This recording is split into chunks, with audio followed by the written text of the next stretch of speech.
C Joseph Vijay எனும் நான்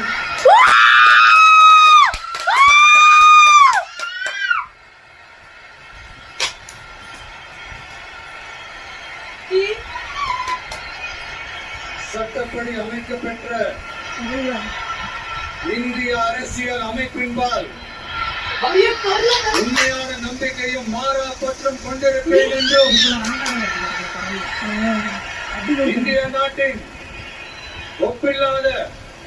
முழு முதல் ஆட்சியையும் உரிமையையும் நிலை நிறுத்துவேன் என்றும் தமிழ்நாட்டு அரசின் முதலமைச்சராக உண்மையாகவும் முழச்சான்றின்படியும்